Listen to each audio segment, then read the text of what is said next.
Programme मुकाबिल में खुश आमदेद। मैं हूं रबिया यसर, मेरे साथ मौजूद हैं आमिर मतीन। और आज के प्रोग्राम में जो टॉपिक्स हम शामिल करेंगे उसमें सबसे पहले मुल्क की सियासत एक बार फिर शदीद डेडलॉक का शिकार। 5 बड़ों की मुलाकात नामुमकिन है, न इसकी कोई ज़रूरत। चेयरमैन PTI का बड़ा बयान। इसी तनाव के पस मंज़र में 8 फरवरी को मुल्क गिर शटडाउन और पहिया जाम हड़ताल का ऐलान कर दिया गया।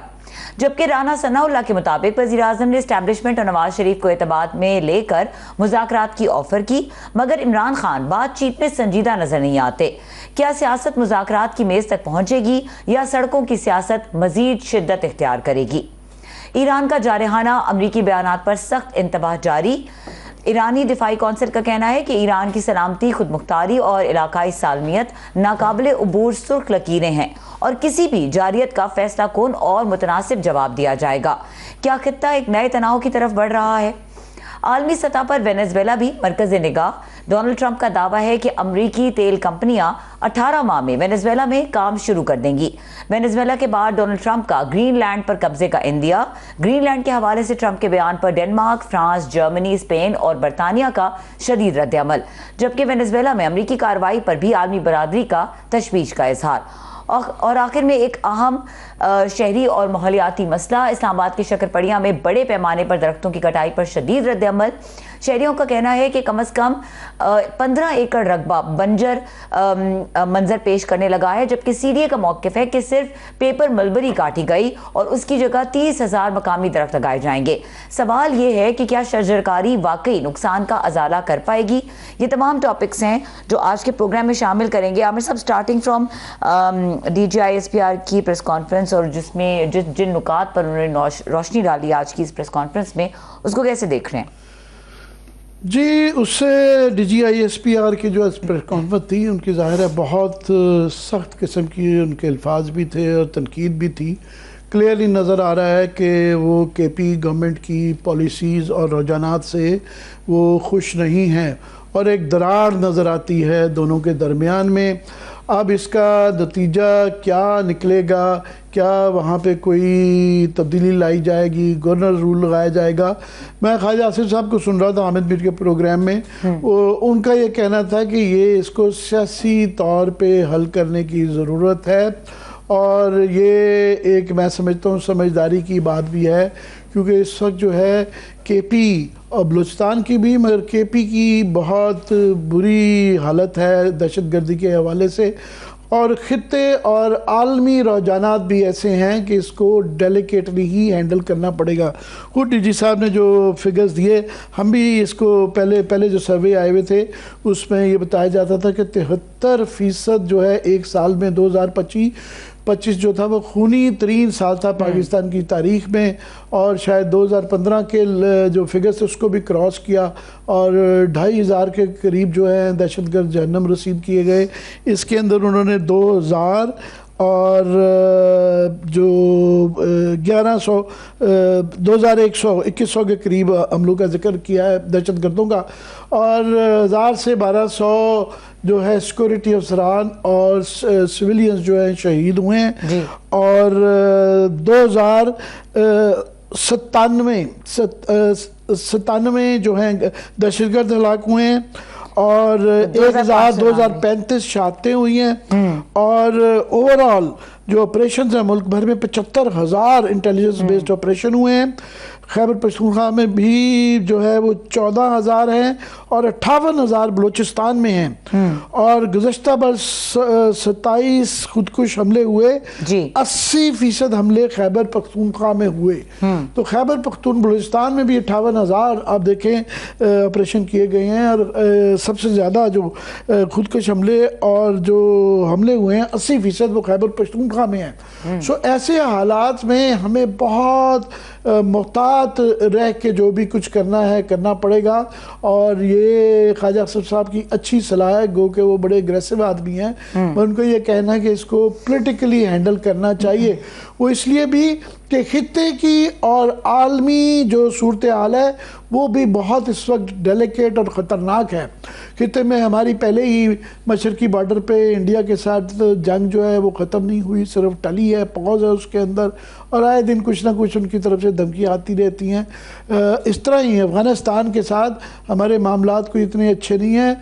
अब अच्छी बात है कि चीन भी हमारे साथ मिल के स्टेटमेंट जो लेटेस्ट आई है सागडार साहब के वहाँ विज़िट के बाद, कि उन्होंने भी इस चीज़ को मज़ीद रीएम्फसाइज किया है, रिकगनाइज़ किया है कि ये दहशतगर्दी की आमाजगाह है अफ़गानिस्तान और वहाँ से ये दहशतगर्दी आ रही है।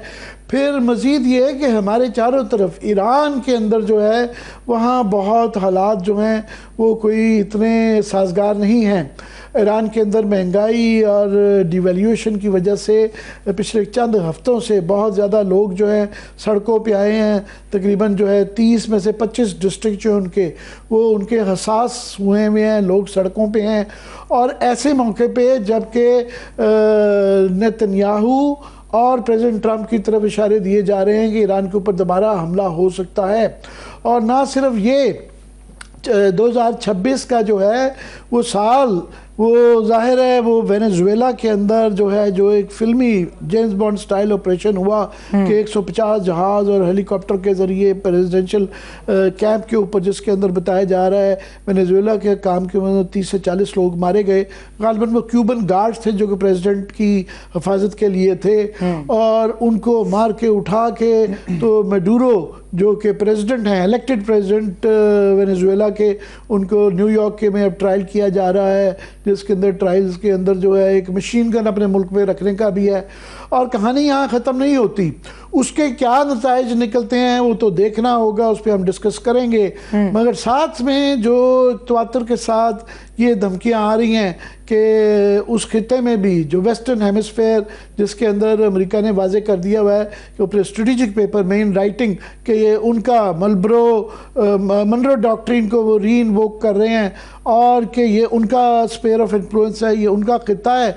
और क्यूबा, मैक्सिको, कोलंबिया पे भी जो है धमकियां आ रही हैं कि उनके ऊपर भी इस तरह का हमला हो सकता है, उधर भी रिजीम चेंज हो सकती है।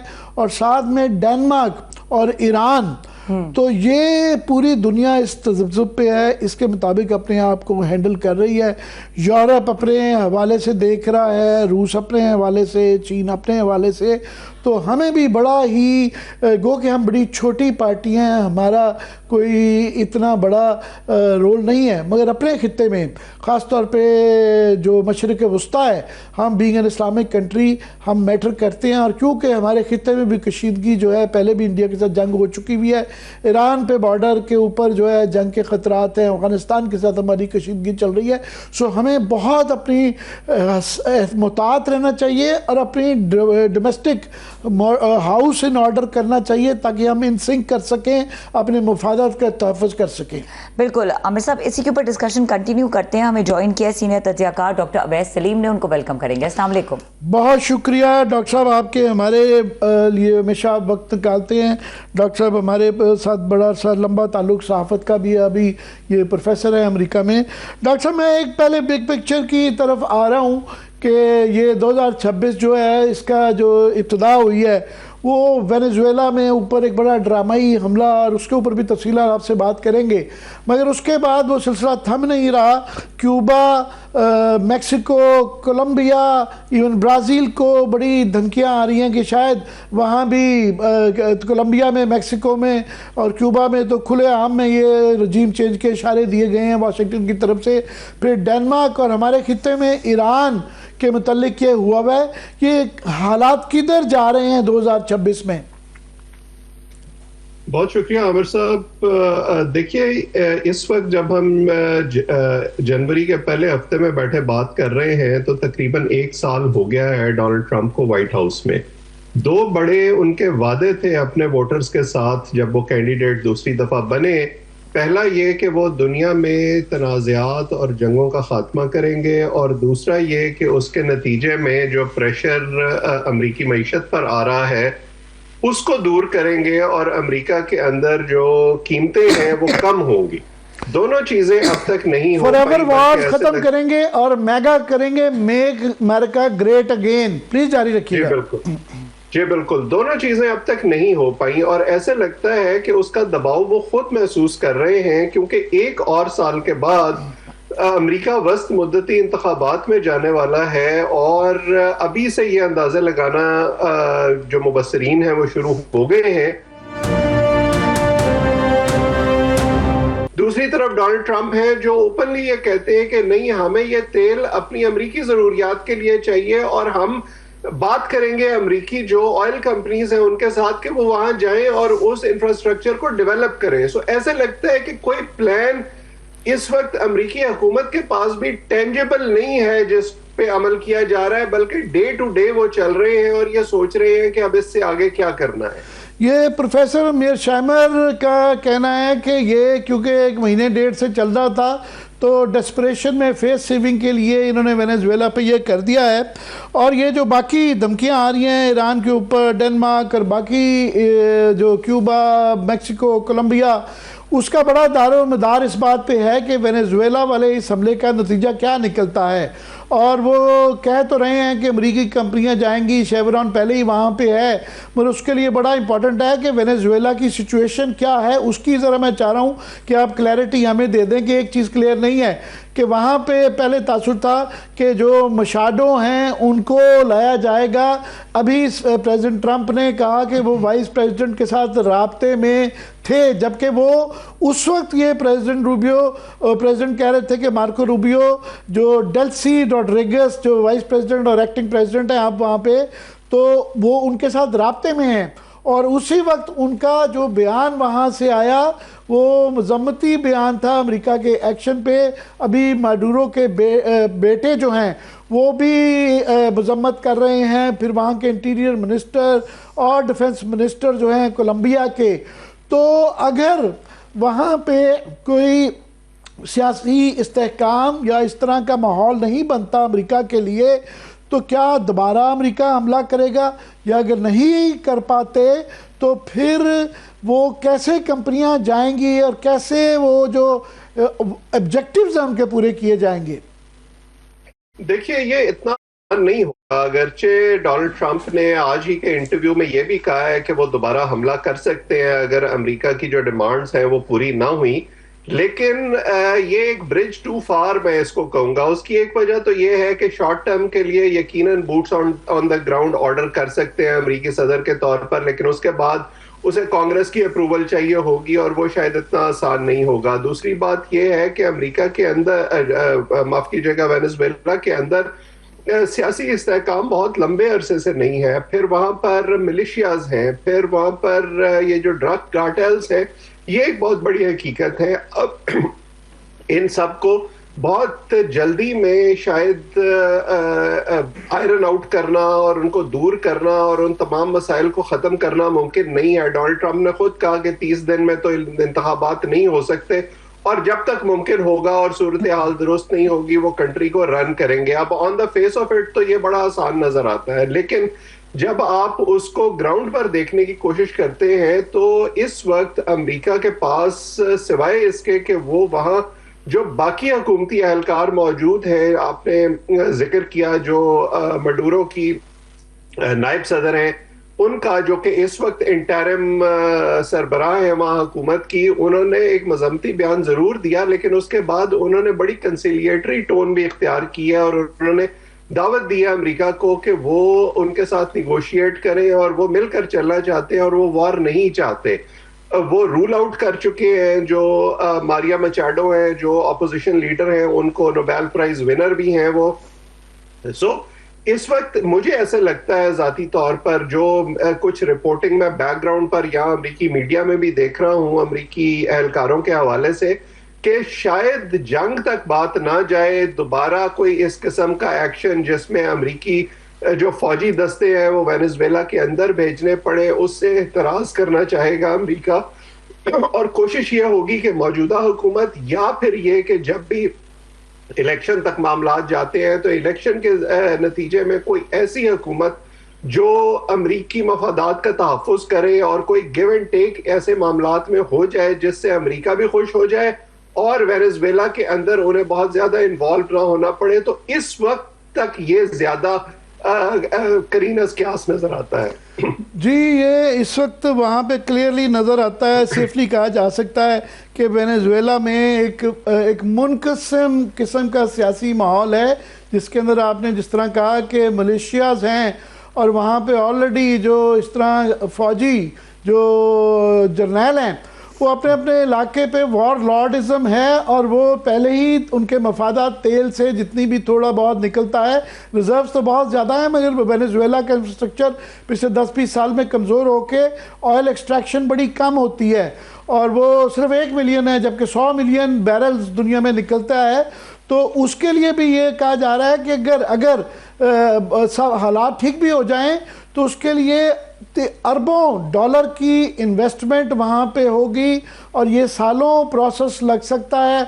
इतने अरसे के लिए वहाँ पॉलिटिकल स्टेबिलिटी का होना वो बड़ा एक मुश्किल काम लगता है। क्या कहेंगे?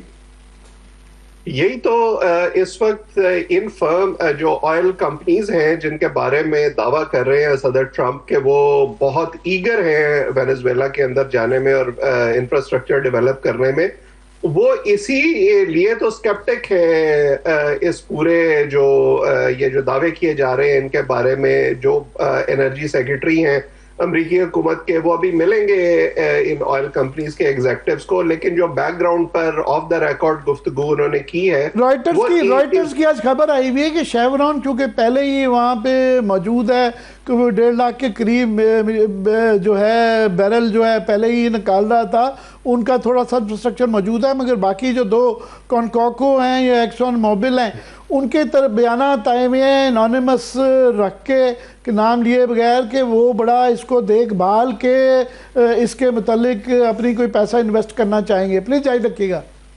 जी, उसी तनाजुर में आपको देखना पड़ेगा ना, और आपको थोड़ा पीछे जाना पड़ेगा 1970 की दहाई में कि वो सारा इंफ्रास्ट्रक्चर जो पहले इन कंपनियों ने डेवलप किया था, 3 बड़ी ऑयल कंपनियां अमेरिका में, शेवरॉन, एक्सॉन और सुनोको फिलिप्स। तो शेवरॉन जब 1970 की दहाई में नेशनलाइज कर लिया था वेनेजुएला की हुकूमत ने वो सारा इंफ्रास्ट्रक्चर, और अलाउ किया था फॉरेन कंपनीज को, लेकिन अपनी शराइत पर। तो सिर्फ वो शराइत शेवरॉन ने एक्सेप्ट की थी और वो वहां पर ऑपरेट करते रहे थे। सुनोको फिलिप्स और एक्सॉन जो है वो मुकम्मल तौर पर वहां से निकल गए थे। तो अब ये सोचना कि वो दोबारा सिर्फ डोनाल्ड ट्रंप की ख्वाहिश पर वहां चले जाएंगे और बिलियंस ऑफ डॉलर्स वहां इन्वेस्ट कर देंगे, इससे पहले कि उन्हें कोई इस किस्म की गारंटीज मिले, सियासी इस्तेहकाम मिले, उन मिलिशिया से तहफ़्फ़ुज़ मिले, और ये सारा कुछ अगले 2-3 साल में नहीं होगा। डोनाल्ड ट्रंप की हुकूमत जो है वो 3 साल में खत्म हो जाएगी, उसके बाद फिर अमेरिका में इंतखाबात होने होंगे। ये 10 साल का प्रोजेक्ट है, और ये ओवरऑल हमारे यहाँ तो आपको पता है लातीनी अमेरिका बड़ी दूर की बात है। हम अपने खिते की इंटरनेशनल पॉलिटिक्स डिस्कस नहीं करते, हम ज़रा कोशिश करते हैं आप जैसे दोस्तों से इसके ऊपर जो है तबसरा करवाते रहें। मगर क्लियरली अब बिग पिक्चर लैटिन अमेरिका की है कि वहाँ भी वो लेफ्ट और राइट की पुरानी एक जो है ना दोबारा जंग होती हुई नज़र आ रही है। राइट विंग गवर्नमेंट जो वहाँ पे हैं वो जैसे अर्जेंटीना, इक्वाडोर, पेरू ये एक तरफ हैं, और क्यूबा, ब्राज़ील, कोलंबिया और मैक्सिको ये लेफ्ट विंग है। और 3 में क्यूबा में और ब्राज़ील में और कोस्टारिका में गालबन इलेक्शन अगले साल। सो ये सारा वो जो ख़ास तौर पे पॉलिसी आई हुई है अपना स्फीयर ऑफ इन्फ्लुएंस क्रिएट करने का, तो काफ़ी सारा एक्शन हमें लगता है कि लैटिन अमेरिका की तरफ फोकस कर रहा है। कैसे देखते हैं इसको? बिल्कुल ऐसी बात है, और मैं तो बल्कि ये सोच रहा था अभी पिछले महीने ही हमने गुफ्तगू की थी जब पेंटागन ने नई सिक्योरिटी पॉलिसी अनाउंस की थी डोनाल्ड ट्रंप की हुकूमत में इस टर्म के लिए। तो उसमें तो बाकायदा ये कहा गया था कि हम फोकस इंटरनल रखेंगे और मुल्क से बाहर जो इस किस्म के एडवेंचर्स हैं वो करने की कोशिश नहीं करेंगे। लेकिन ऐसे लगता है कि 1 महीने के अंदर ही जो वो सिक्योरिटी पॉलिसी अनाउंस की गई थी उसकी वायलेशन शुरू कर दी गई है, और अगर ये एक्शन दूसरे मुल्कों में होता है तो फिर तो ये फ्री फॉर ऑल हो जाएगा। और ऐसा नहीं है कि इसके मैं बड़े सेफली ये कहना चाहूँगा, अगर मैं मुनासिब अल्फाज इस्तेमाल कर सकूँ, कि इसके सिर्फ माशी जो रेपरकशंस है वो अमेरिका के अंदर नहीं आएंगे, बल्कि कई और तरीके से भी अमेरिका को शायद इसका नुकसान उठाना पड़े, और फिर ये पूरी दुनिया में एक प्रेसिडेंट बन जाएगा। हर जबरदस्त जिसको लगेगा कि उसके मफादात का तहफ़्फ़ुज़ नहीं हो रहा, या वो अपने मफादात मैन्युफैक्चर करना चाहता है और उसके जरिए वो जो जिसकी लाठी उसकी भैंस वाला असूल है वो अपना सकता है।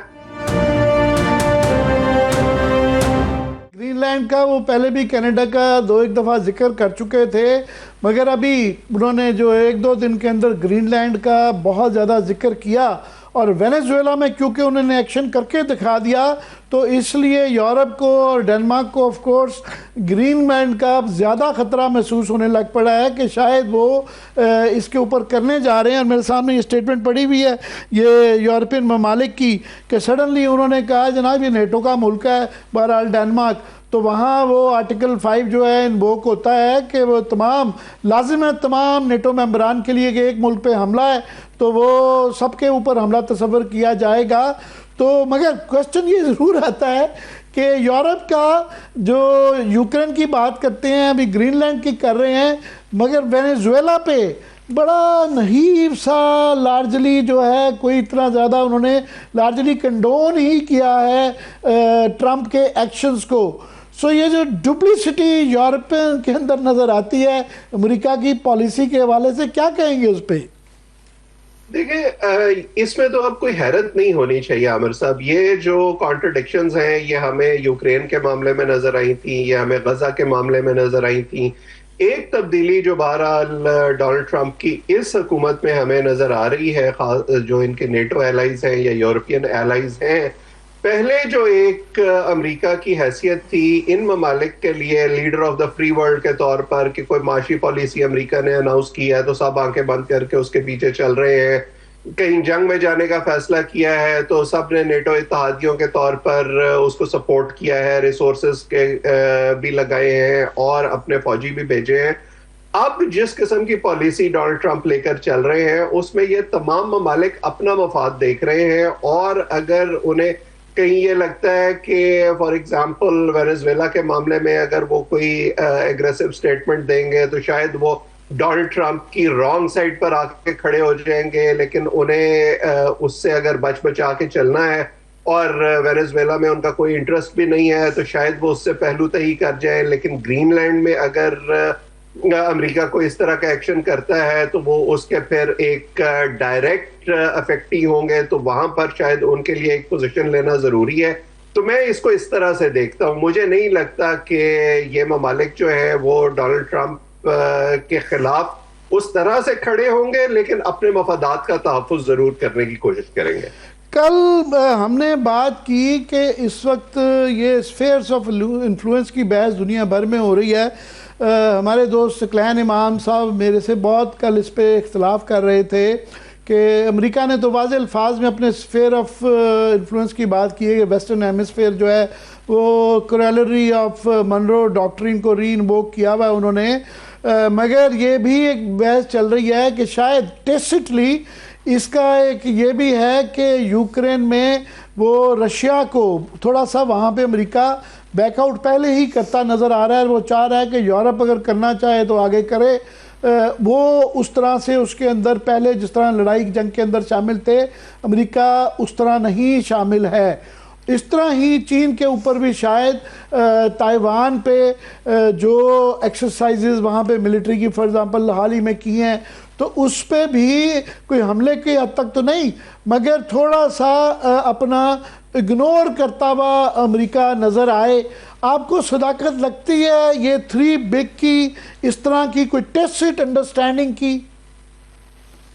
देखिए, इस किस्म के मामलों में यकीनी तौर पर तो कुछ नहीं कहा जा सकता, लेकिन चीन और रूस कम से कम इस हद तक अमेरिका के खिलाफ किसी डायरेक्ट जंग में जाएं या अमेरिका के साथ वो तनाज़ा जो है वो जारहाना बयानात से आगे बढ़े, वो फिलहाल मुझे होता नज़र नहीं आता है। ये मैंने अभी थोड़ी देर पहले बात की थी अमेरिकी सिक्योरिटी पॉलिसी में, उसमें तो बाकायदा रूस की तरफ बड़ा एक वार्म किस्म का जो है वो रवैया जाहिर किया गया था और चीन के साथ भी ताल्लुकात बेहतर बनाने की बात की गई थी।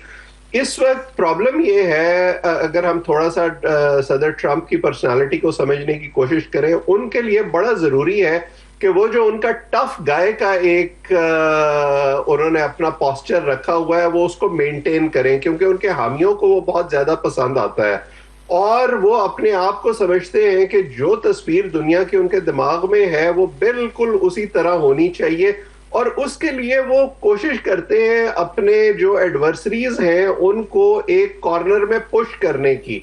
और उसके बाद जब वो रैटल कर लेते हैं बिल्कुल सबको और सब ये सोचना शुरू कर देते हैं कि अब शायद इसके बाद हमारी बारी है, तो वहां से फिर वो एक पोजीशन ऑफ स्ट्रेंथ से निगोशिएट करने की कोशिश करते हैं और ये निगोशिएशन उन्होंने रूस के साथ भी करनी है और चीन के साथ भी करनी है। चीन के साथ एक तजारती मुआहदा चाहिए अमेरिका को, क्योंकि उसके बगैर अमेरिकी मईशत का उस तरह से सरवाइव करना मुमकिन नहीं है। सो अभी इसमें वो जो कहते हैं कि there is many a slip between the cup and the lip, अभी इसमें बहुत सारी चीजें ऐसी होनी है जो वक्तन फवक्तन हमारे सामने आती रहेंगी। अब we have not seen the end of it yet. अभी बड़े ट्विस्ट इसमें और आने हैं। एक और तनाजुर से इसको देखना ज़रूरी है, वो है कि वेस्ट वर्सेस ग्लोबल साउथ, क्योंकि ये ब्राज़ील तो उसका ब्रिक्स का हिस्सा है, मगर वेनेजुएला भी ग्लोबल साउथ का हिस्सा आता है और चीन की बहुत $60 बिलियन की वहाँ पे इन्वेस्टमेंट है, ऑयल के भी एग्रीमेंट्स हैं, मादनियात के भी हैं और वेनेजुएला दुनिया में 10वें नंबर पे आता है। ओवरऑल ऑयल रिजर्व्स तो दुनिया में सबसे ज़्यादा है, मगर मादनियात को रिसोर्स को मिलाया जाए तो 10वें नंबर पे आता है।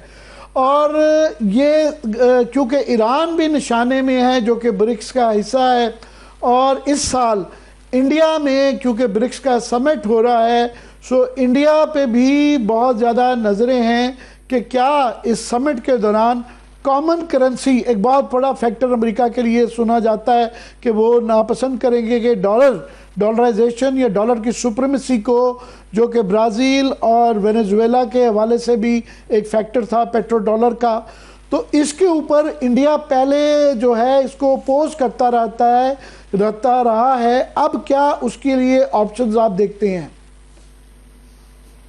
देखिए, ये इस तरह की कोशिशें दुनिया में कई दफा हो चुकी हैं और उस तरह से कामयाब नहीं हुई, और आपने बिल्कुल ठीक कहा कि अमेरिका इसको नापसंद करता है। मैं बल्कि आपको एक पर्सनल एनेक्डोट सुना देता हूँ।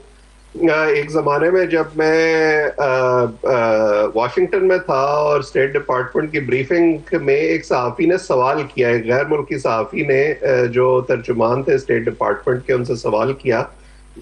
उस वक्त भी कुछ इस तरह का तनाज़ा चल रहा था, जो ओबामा की हुकूमत और ऑपोजिशन के दरमियान डेट सीलिंग पर तनाज़ा चल रहा था। तो सवाल उस सहाफ़ी ने किया कि जी आप तो हुकूमत शट डाउन हो गई है और ये तो बड़ा मसला हो जाएगा और आपकी इकोनॉमी को क्या होगा। तो मुझे बड़ा याद है कि वो तर्जुमान हंसे और उन्होंने कहा कि मुझे ये तो नहीं पता कि हमारी हुकूमत का क्या होगा, लेकिन मुझे ये ज़रूर पता है कि जब तक दुनिया डॉलर में ट्रेड करती रहेगी तब तक हमारी इकोनॉमी को कुछ नहीं हो सकता। सो ये बहरहाल एक स्ट्रेंथ ज़रूर है अमेरिकी मईशत की, और वो इसको हर कीमत पर प्रोटेक्ट करना चाहेंगे और हर हद तक जाएंगे। मैं नहीं समझता कि भारत जो है वो इसमें कोई लीड रोल ले सकता है कि वो अमेरिकन डॉलर की मोनोपोली को चैलेंज करे। हाँ, नहीं, अगर मैं ये नहीं कह रहा, मगर उनके लिए अमेरिका भी उनसे कह रहा है कि आप फैसला करें इधर रहना है या उधर रहना है, और उनको लेटेस्ट 50% उनके ऊपर पहले ही टैरिफ है। अभी ट्रंप का बयान आया है कि रूस से अगर तेल लेना ना बंद किया तो वो मज़ीद टैरिफ बढ़ा सकते हैं। दूसरा, रूस और चीन की तरफ से अभी हाल ही के पुतिन के इंडिया के विज़िट के दौरान भी ये प्रेशर है कि आप एक तरफ हमें बताएं कि आप समिट तो आप करेंगे हेड, मगर आपका ग्लोबल साउथ की तरफ वीज़ा वी क्लैरिटी नहीं है। एग्जैक्टली यही वो बात है जिसकी तरफ मैं इशारा कर रहा था कि अगर चीन या रूस मिलकर और वो एक ब्लॉक हमें बनता हुआ नजर आता है इस खत्ते में, वो इस किस्म की कोई कोशिश करें और यकीनन करना चाहेंगे और अमेरिका को चैलेंज करना चाहेंगे। भारत उससे किसी हद तक फायदा उठाना चाहे, जरा इस हद तक जिसमें वो अमेरिका को नाराज भी ना करे, क्योंकि आप मेक नो मिस्टेक के भारत के अमेरिका के साथ डायरेक्ट कन्फ्रंटेशन करना अफोर्ड नहीं कर सकता, क्योंकि भारतीय मसनूआत के लिए सबसे बड़ी मंडी अमेरिका है। अमेरिका जो है वो भारत की तरफ देखता है और इनकी जो आपस में एक माशी जरूरियात है वो जुड़ी हुई है, लेकिन ज्यादा बड़ा बेनिफिशियरी उसका जो है वो भारत है। सो भारत के लिए ये मुमकिन नहीं होगा कि वो बिल्कुल दूसरे ब्लॉक में जाकर खड़े हो जाए।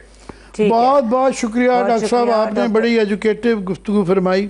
जी, डॉक्टर वैस सलीम हमसे गुफ्तगू कर रहे थे। यहाँ पे वक्त हुआ ब्रेक का। ब्रेक के बाद डिस्कशन को कंटिन्यू करेंगे, हमारे साथ रहिए।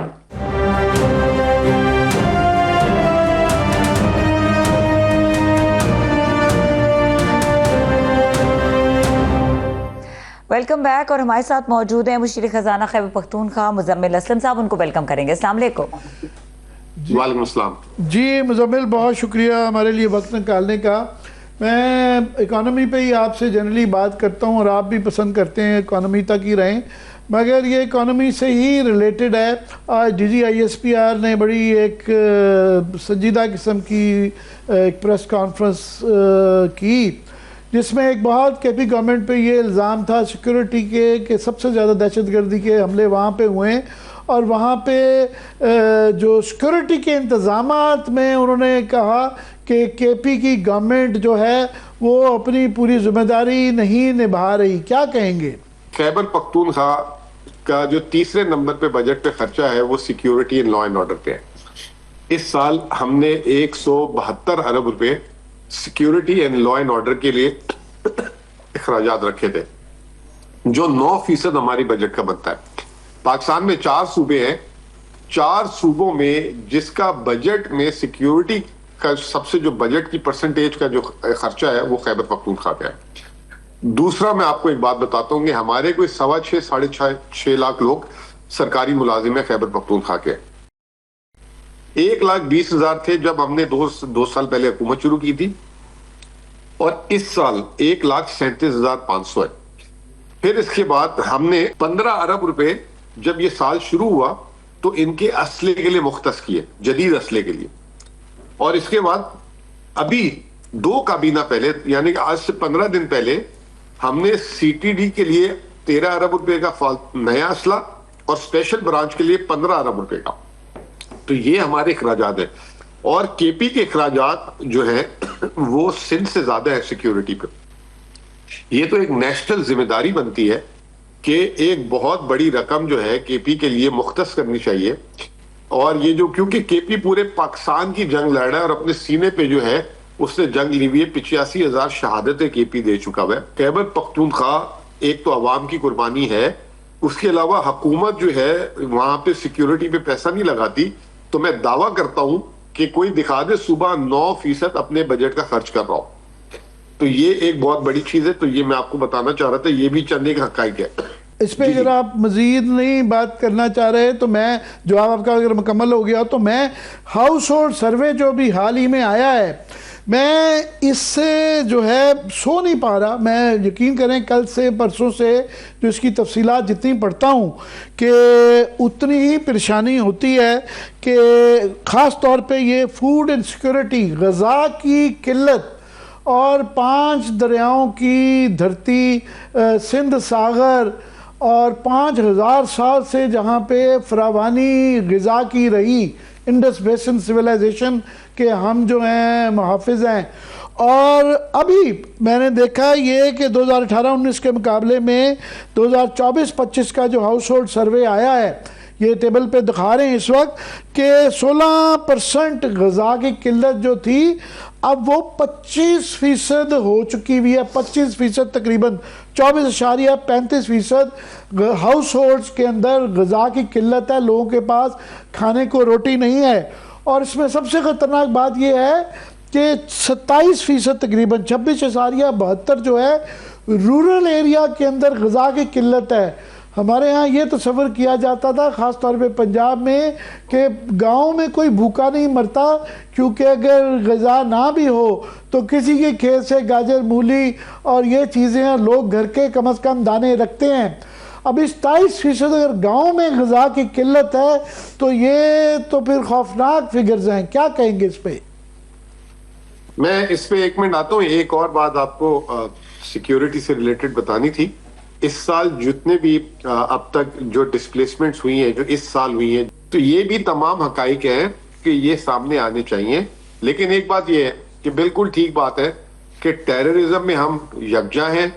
टेररिज्म, मिलिटेंसी, इसके बिल्कुल खिलाफ है। इसमें कोई टॉलरेंस नहीं होनी चाहिए। हमारी एक एक जान, चाहे वो सिविलियन की हो, चाहे हमारी सिक्योरिटी पर्सनल की हो, वो जो है दुनिया की हर चीज से कीमती है। तो ये भी साथ मैं आपको बात कर दूं। अब रहा सवाल ये कि ये जो आपने बात की हाउस होल्ड सर्वे वाली, ये जिसने भी की है ना, ये नून लीग के साथ तो बहुत बड़ी शरारत की है। नहीं, लेकिन बड़े मजे की पाकिस्तान बात- ब्यूरो ऑफ स्टैटिस्टिक्स के फिगर्स हैं। हाँ नहीं, मैं ये कह रहा हूं कि 2000 जिसने भी कंपैरिजन दिया 2018-19 और 2024-25, यानी कि बताया कि ये 6 सालों में क्या हुआ, उन 6 सालों में 2 साल 4 साल इनकी हुकूमत थी, और ग्राफ्स बना के दिखाए कि 2022 के बाद इस मुल्क में जो है तबाही फिरी है। पाकिस्तान में जो आपने अभी ये बात की गजाई वाली, देखें कितनी शर्म की बात है, 60% आबादी पाकिस्तान की ज़राअत से मुंसलिक है। हम ये सुनते थे कि जो लोग देहातों में होते हैं उनकी गंदम घर की होती है, उनकी सब्जियां घर की होती हैं, उनके बहुत सारे फल घर के होते हैं, और उनके लिए जो है खाना पीना मसला नहीं होता। उनके लिए मसला क्या होता है, जो फैक्ट्रियों से तैयार होकर चीज आती है, जैसे चीनी।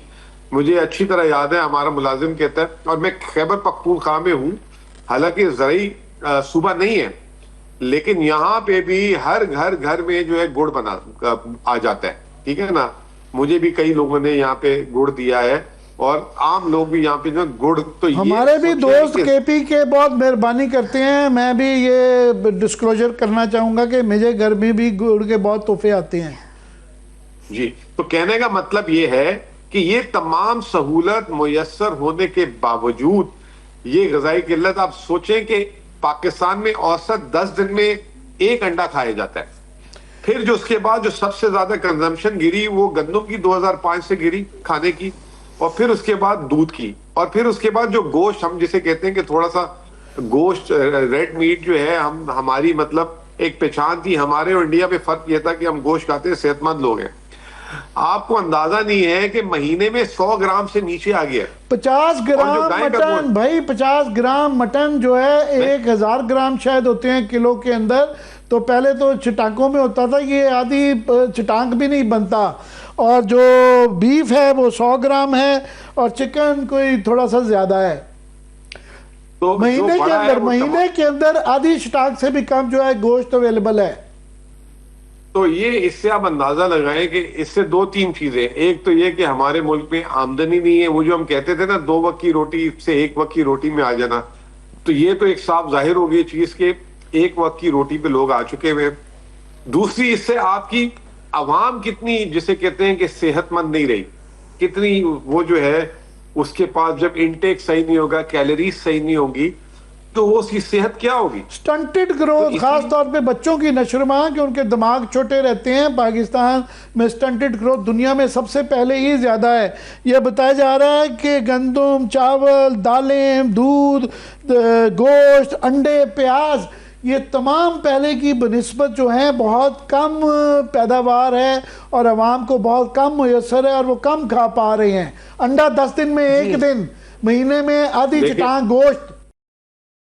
और अभी आप बातें सुने, अभी ख्वाजा आसिफ साहब आप ही के एक साथी के प्रोग्राम में बैठे हुए थे आज, कि हमें जहाजों के ऑर्डर इतने मिल गए कि हम 6 महीने में IMF प्रोग्राम को जो है ना खुदाफिज कर देंगे। अब ये जब PTI ने कुछ नहीं किया था तो उनको गद्दार कह दिया था कि इन्होंने IMF यूं कर दिया, मुल्क के साथ दुश्मनी। अब ये सरेआम बोल रहे हैं, आप लोग उनको कुछ बोलते ही नहीं है। तो ये 2 आप लोगों ने स्टैंडर्ड क्यों बना के रखे हुए। जिस मुल्क में खाने को पैसे नहीं है, वो पता नहीं किस गलत फहमी में बैठे हुए हैं। 2.3 IMF तो जाए ना जाए, मगर ये तो हकीकत है कि JF थंडर जो हैं वो इंडोनेशिया भी इंटरेस्टेड है। हम अजरबैजान को पहले ही हमारी डील है, और अफ्रीका के ममालिक भी है, और बांग्लादेश। आज की बहुत अच्छी खबर ये है कि उनके एयर चीफ यहाँ आए हुए हैं, और वो भी ना सिर्फ जहाज खरीदने में। एक सवाल का जवाब दे दें, अल्लाह करे पूरी दुनिया से ऑर्डर आ जाए, उसकी बेसिस पे आप कह रहे हैं मैं जी IMF को खुदाफिज कह दूंगा। इधर खाने पीने की चीज नहीं है। आप बात करें, ज़राअत की बात करें, आप एग्रीकल्चर में लोगों को जो खुराक की बात करें, पता नहीं आपने किस ट्रक की बत्ती के पीछे पूरे पाकिस्तान को लगा दिए पकड़ के। बेरोजगारी की जो है, नहीं, वो आपकी बात बिल्कुल ठीक है कि IMF से ये जो कह रहे हैं 2-4 साल में, वो तो क्योंकि अब एहसन इकबाल साहब 2035 का कहने लगे पड़े हैं कि हमें मौका दें, 2035 तक हम मुल्क ठीक कर देंगे। मगर इनके अपने औरंगजेब साहब के जो फिगर हैं कि अगले 3 साल का भी जो है वो 2.5 से 3% GDP से ज़्यादा की बात नहीं कर रहे। और हफीज पाशा साहब का कहना है कि आपको मिनिमम, अगर आप पॉवर्टी और बेरोजगारी और गुर्बत कम करना चाहते हैं तो आपको मिनिमम 6% ग्रोथ करनी चाहिए, जिसका क्लेम दावा भी नहीं हुकूमत करती। नहीं, वो जो उड़ान प्रोग्राम, जो आपने मेरे साथ 2-3 प्रोग्राम किए, वो उड़ान में जो एहसन इकबाल साहब ने कहा था कि 2030 में 1000 अरब डॉलर और 2047 में 3 ट्रिलियन डॉलर की हम इकोनॉमी बना देंगे, वो इन्हीं की हुकूमत ओन नहीं कर रही है। ये इससे अंदाजा लगाए, वो जो आपने अल्फाज किया था ना बड़ी संजीदा किस्म की, मैं कहता हूँ सबसे ज्यादा गैर संजीदा ये हुकूमत है, इनका कुछ समझ। अच्छा, फिर एक और बात, आज खबरें चल रही है कि वजीर आजम साहब ने कहा गैस की कीमतें ना बढ़े। पूरी कौम नजरें टिका के बैठी हुई थी कि आलमी मार्केट में तेल और गैस की कीमतें नीचे जमीन बोस हो गई, कीमतें रिलीफ मिलेगा। ये तो आपने मजीद जो है वक्त का कम महदूद ख़त्म हो गया है। मगर मैं सबसे तकलीफदेह बात यही है कि इसी सर्वे के मुताबिक सबसे ज़्यादा 55% जो आपके हाउस होल्ड का ख़र्चा है वो जो है बिजली, और 22% गैस, 76% तो ये रह जाता है पीछे रेंट, बच्चों का किराया, एजुकेशन वो निकालें तो 5% गज़ा के लिए बचता है पैसा। तो ये भी जो है एक जिस तरीके से वजीर आजम साहब कह रहे हैं, टीवी में खबरें हैं, हेडलाइन चल रही है, वजीर आजम साहब ने मुस्तरद कर दिया गैस की कीमतें बढ़ाने। भाई कम होनी थी, आपने उल्टा कम रिलीफ, फिर आवाम को जो एक मिल सकता था वो भी नहीं दिया, फिर वापस रख लिया अपने पास रिलीफ। तो कहां लेके जा रहे हैं आप मुल्क को कि आवाम का कितना जूस निकालना है? कभी कोई रिलीफ का भी उनको मौका मिलेगा कि नहीं मिलेगा? आटे की आपने आजकल हालत देख ली है, 2800 रुपए 20 किलो आटे का थैला हो गया, 2800 रुपए। बहुत बहुत शुक्रिया आपका मुज़म्मिल साहब, आपकी ये जो है ना लाइटर गुफ्तगू का। जी बहुत शुक्रिया। मुज़म्मिल साहब हमसे गुफ्तगू कर रहे थे। और आमिर साहब बस आखिरी मिनट है, तो आप वैसे तो देखिए मईशत एक इंपॉर्टेंट चीज़ है, माहौलियात के हवाले से बात करनी थी, शक्करपड़ियाँ जी शक्करपड़ियाँ पे कल करेंगे बात जो है वो नहायत ही तकलीफदार। दरख्त 15 एकड़ के अंदर, और ये बहाना बनाया जा रहा है शक्करपड़ियाँ जो ग्रीन बेल्ट है, ऑक्सीजन टैंक है इस्लामाबाद का, यहाँ पे वहाँ पे 15 एकड़ में उन्होंने दरख्त जो है तस्वीर दिखा सके वो बिल्कुल 4 पैचेज में दिया। और बहाना वो ये बना रहे हैं कि जी पोलन मलबरी, मैं इस शहर में 35 साल पहले आया था। पेपर मलबरी जो है वो हमें उस साल से बताया जा रहा है कि जी पेपर मलबरी को ख़त्म कर रहे हैं। वहाँ सिर्फ पेपर मलबरी तो ख़त्म नहीं हुआ, वहाँ बाकी शीशम था, वहाँ बाकी जहाँ जो है दरख्त थे। और ये इंक्वायरी होनी चाहिए, ये झूठ बोल रहे हैं कि सिर्फ पेपर मलबरी को इन्होंने ख़त्म किया है। वो देखेंगे कि आइंदा वो जो गायब किए हैं तो दोबारा कितना वहाँ दरख्त लगाते हैं और कौन सा दरख्त लगाते हैं, क्योंकि पहले ही CDA कहता है कि 30,000 मकामी दरख्त लगाएंगे हम। वो क्यों है पहले वो भाई CDA हर दौर में कहता है, मगर मेरा ख्याल है इस दफ़ा क्योंकि बहुत ज़्यादा इस्लामाबाद में भी स्मॉग की सिचुएशन हो गई है, तो हम ये इस पे नज़र रखेंगे कि वो कितने दरख्त लगाते हैं और क्या हमें उसको किसी और मकसद के लिए इस जो जंगल काटा गया है इस्तेमाल तो नहीं कर रहे। पहले ही वहाँ पे एक बिजनेस डिस्ट्रिक्ट बनाया जा रहा है, कितना कि कंक्रीट और सरिया करना है इस शहर में, ये इसकी ग्रीनरी रहनी चाहिए। एक इस्लामाबाद पाकिस्तान के अंदर शहर है जिसका माहौल बचा हुआ था, खुदा के लिए इसके माहौल को बचाए की वजह से ऑलरेडी जो माहौल है वो डिस्टर्ब्ड है। और फिर हम देख रहे हैं कि इस साल स्मॉग फॉग की जो सिचुएशन है वो भी मामूल से ज़्यादा है। इसी नोट पे प्रोग्राम को ख़त्म करेंगे। देखने के लिए शुक्रिया, इजाज़त दीजिए, अल्लाह हाफ़िज़।